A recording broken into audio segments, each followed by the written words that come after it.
নির্মল শৈশবের যে উজ্জ্বল হাসি তা থমকে গেছে এক ভয়ঙ্কর বাস্তবতার সামনে। বাচ্চা মেয়েটি বেড়াতে গিয়েছিল বড় বোনের বাসায়। ফিরতে দেরি হয়ে যাবে দেখে বড় বোন আদরের ছোট বোনটিকে যেতে যেতে বলেছিল। তার মনে হয়েছিল দুলাভাই যখন বাসায় আছেন তখন নিশ্চিন্তেই রাত কাটানো যাবে। কিন্তু সেই রাত কাল হয়ে এলো শিশুটির জীবনে। দুপুরের দিকে বড় বোন যখন বাসায় ফিরল, রুমের দরজা বন্ধ, ভেতরে ঘুটঘুটে অন্ধকার। উদ্বিগ্ন হয়ে লাইট জ্বালাতেই চোখে পড়ল শিউরে ওঠার মতো দৃশ্য। এক কোণে এলোমেলো হয়ে পড়ে আছে ছোট বোনটি। তার নিস্তেজ মুখ ফ্যাকাশে, চোখ দুটো নিভে আসা প্রদীপের মতো। বড় বোন কিছুই বুঝতে পারছিল না কি হয়েছিল তার আদরের বোনটার সঙ্গে। যখন আসল সত্যিটা উপলব্ধি করলো তখন অনেক দেরি হয়ে গেছে। অসহায় বড় বোন হাত জোর করে শাশুড়ির কাছে অনুরোধ করলো, আমার বোনকে হাসপাতালে নিয়ে যেতে দিন।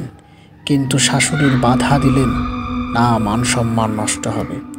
অবশেষে অনেক অনুরোধের পর বড় বোন ছোট বোনটিকে নিয়ে গেল হাসপাতালে। শাশুড়ি সঙ্গে এসেছিলেন ঠিকই, কিন্তু হাসপাতালে পৌঁছানোর পরেই পালিয়ে গেলেন। বাচ্চা মেয়েটার অবস্থা ক্রমেই গুরুতর হয়ে উঠল। ব্যথায় কাতরাচ্ছিল সে, নিঃশ্বাস নিতে কষ্ট হচ্ছিল। অক্সিজেন মাস্কের আড়ালে তার করুণ আর্তনাদ শুনে হাসপাতালের বাতাস ভারী হয়ে উঠল।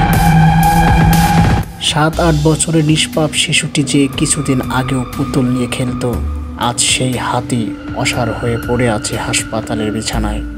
মেয়েটির মা আর বোন চুপচাপ দাঁড়িয়ে আছে তার পাশে।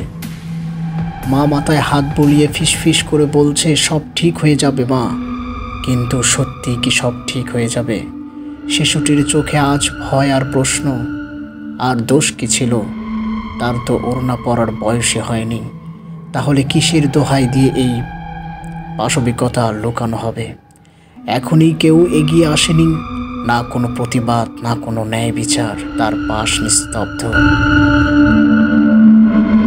এখন কেউ এগিয়ে আসেনি, না কোনো প্রতিবাদ, না কোনো ন্যায় বিচারের দাবি। চারপাশ নিস্তব্ধ। এবারও কি ধর্ষকের পক্ষেই দাঁড়াবে সমাজ, নাকি এই সবুজ, নাকি এই অবুঝ শিশুটির পাশে এসে দাঁড়াবে কেউ?